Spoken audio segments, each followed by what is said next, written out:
welcome back to my channel. Today we are going to be talking about my experience on Duolingo. So for the last 9 months I have, I'm getting a text. I have been studying Japanese every single day for the last 9 months. So I've not skipped hardly any days. I've skipped maybe a handful. And it's been a really fun experience. So I had lost my job last January and I was feeling really down on myself and just like blah. And so to kind of help me, I've always wanted to learn a language first of all.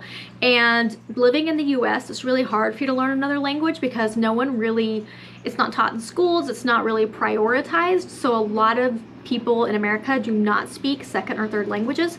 So I don't speak a second language, only speak English, and I've always wanted to learn another language. I've always tried, but I've never succeeded. And I really kind of like took interest in Japanese when I was first in college, and I started watching anime for the first time, and I really just loved it. And so that just piqued my interest with Japanese, and so I started kind of studying on my own for about 6 months, and then I kind of stopped. And now about 10 years later, I'm getting back into it. I've pretty much forgotten everything that I had learned previously. I still remember some things, and some things sound very familiar, but I don't necessarily remember what they meant. And I've just really been drawn to Japanese for some reason. And so I picked it up on Duolingo last January after losing my job. I was like, I want something like a daily habit. Something that I could get up, I could do, I could feel accomplished, and something that's really simple and easy for me to do, but it makes me feel really good because I have ADHD. And so I have that dopamine kind of like not as much as other people. So I need to have those small wins and accomplishments to feel good every single day and feel like I am getting progress and showing progress in something in my life. So, and also just a little like thing popping up on my phone was like, you need to study, and I'm kind of a little OCD about that. Like I need to like check things off, like check, I get it done. So having that pop up and like doing it and being like off my list, that was nice. And also just seeing the days like stack up.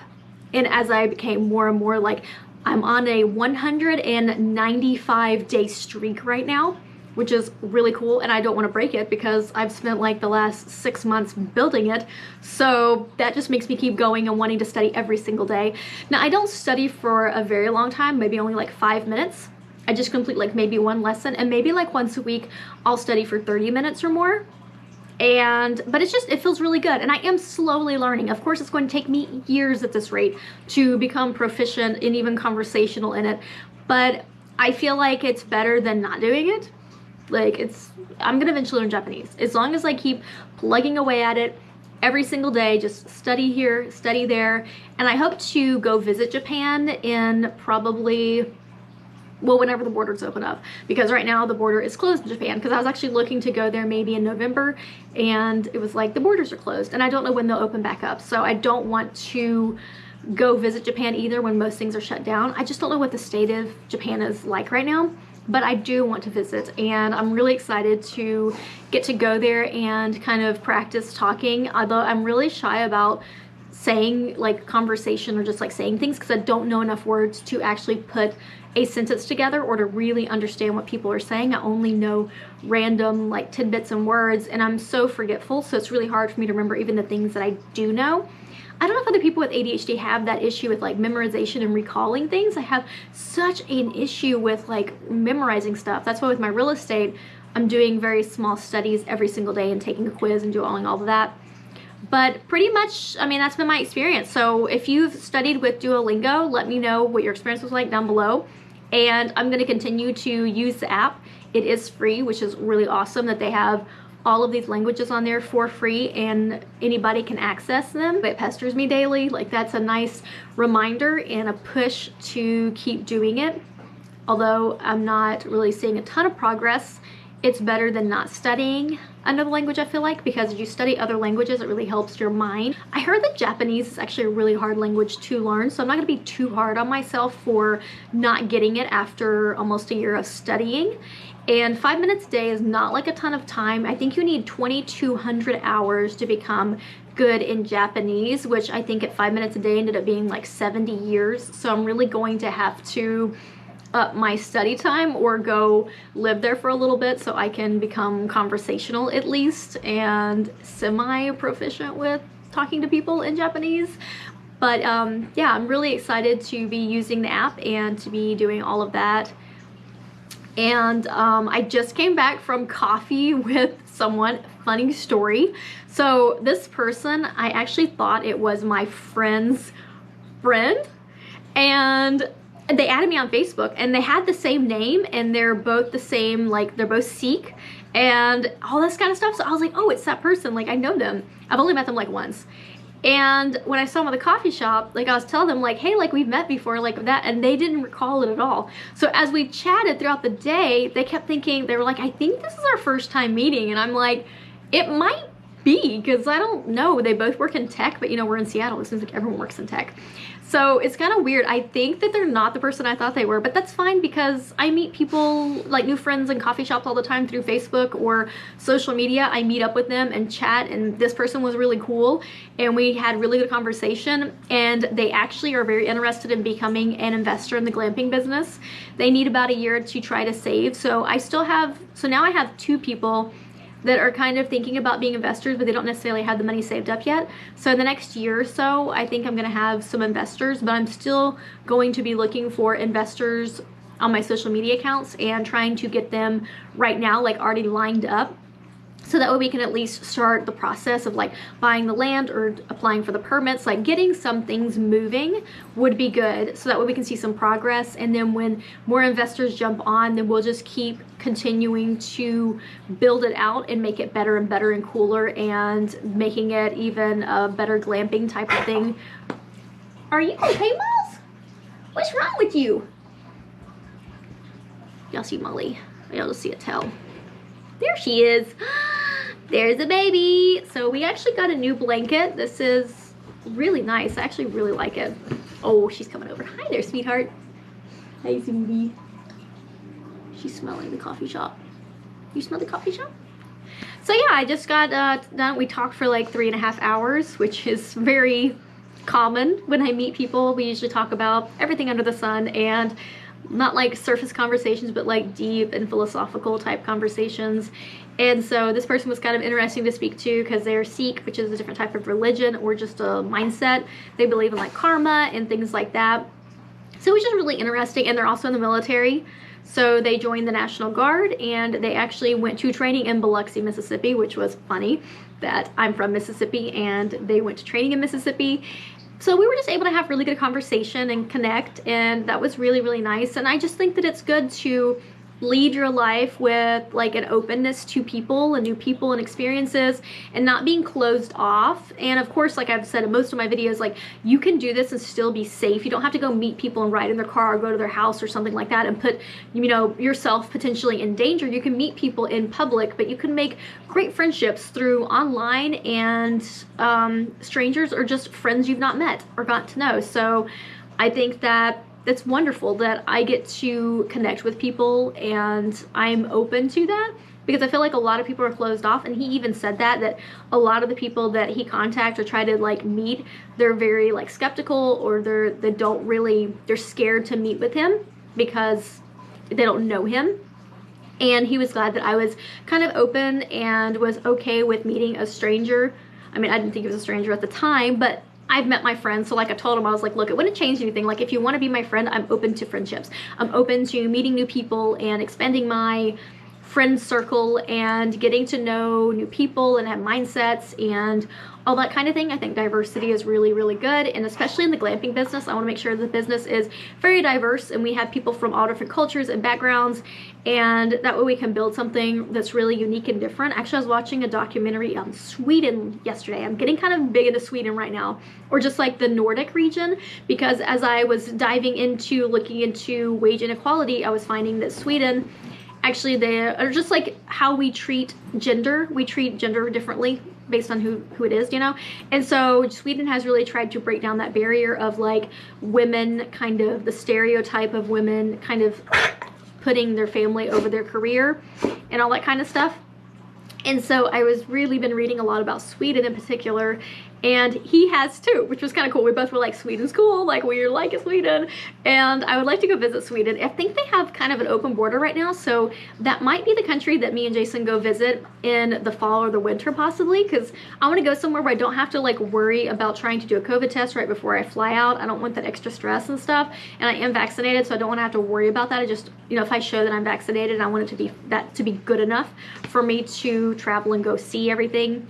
So, or maybe Iceland, I don't know. We'll see whoever is open in that time period. I'm not gonna like try to plan it out too far in advance, because with COVID, things are so uncertain and like up and down all over the place. So I don't want to like have to cancel or have any kind of like issues or things like that. But I just find Sweden super fascinating because of the way that they're trying to structure everything, and the way that their wages are done, and the way that they pay everyone. Molly is smelling me. You are so cute. Oh my goodness, sweetheart. Are you giving me kisses? She's giving me kisses. She is such a sweetie. Look at this dog. Look at this puppy. Hi, puppy. Actually, she's almost 10 years old. So she's becoming an old girl. You're becoming an old doggy dog. She still will bark, and she's still all about running around chasing things. Like, she's full of so much life and energy. Look at that tongue. Okay, what's I talking about? I don't know. The cute dog just gets to me. So yeah, just meeting this person, it was just so much fun, and I just like connecting with people. I haven't really seen any of my friends in a few weeks, so I actually am quite antisocial, even though I'm social. It's such a weird dynamic to be like really social but then super antisocial. It's just really easy for me to stay stuck in the house and not really go out anywhere.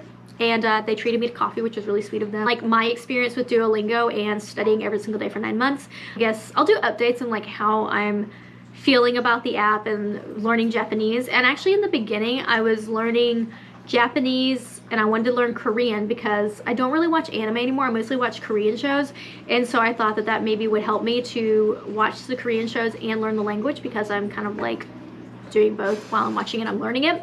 But it got really complicated, and I was like, I already kind of have a little background in Japanese, like let me just continue this one. And I actually started learning French as well, so I was learning Korean, Japanese, and French. But after a few months, the other two just fell off because it was just like too much, you know, for me to try to learn all at once, and I just started focusing completely on Japanese. And so that's what I have been doing for the last 9 months. And I want to try to continue to study daily until I become proficient enough to at least have conversations, and at least enough to be able to maybe read. I don't know about writing, but at least being able to read some things like street signs and stuff like that, or menus and stuff, just basic, and being able to just like get around. So when we go visit, I can at least feel comfortable with reading stuff and navigating all around the country. I really want to stay in Kyoto, or maybe, I don't know if I want to stay in Tokyo because it's just like such a huge city. I kind of want to stay in more of like the city, but not like a really, really, really big city. I want to stay more close to the nature. I want to do lots of nature hikes and filming, of course, for y'all, for reels and for my YouTube channel. Like, just film all of that. Sweden as well. I really want to do a lot of hiking, see a lot of nature. In Iceland, I absolutely want to go visit Iceland. I love snow. Jason is not fond of the cold or the snow or things like that, which I'm not either, but I think snow is absolutely beautiful, but I get cold very easily. There's actually a jacket at REI that I really want, but it's $500, but it's like heavy, and I think it's gonna really keep me warm if I go to any of these cold countries. In the snow, it looks like a really good jacket, because I'm finding that all of my rain jackets out here in Seattle, they're not really like rainproof. They're kind of like, they feel like they are, but as soon as it really, you know, rains any, I start to get wet after I'm outside for just like 10 minutes. So I don't know what an actual like rain jacket that actually is waterproof. I don't know where to find those or where to get those. This one feels different. It doesn't feel like that metallic-y like material.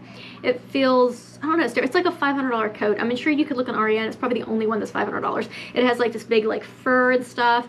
It was the lady, what's the show?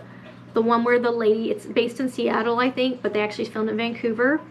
Oh, what's it called? It's like The Maid or something like that, or Maid. I think it's the jacket that she was wearing, someone said. So I was like, oh, cool. So it's like a super famous jacket, apparently. But that's the one that I really want, but it's $500. And so I've just been trying to like budget for next year. Like, my strategy, of course, like I said in my other video, is I really want to focus with my YouTube and all my social media accounts is trying to get brand deals like paid brand deals, even if it's just like a small amount, like $50 or something. I just want to really focus on that, so that way my work and what I'm doing is actually bringing in some income. And I want to focus on that for 2022 because I really want to get a better camera.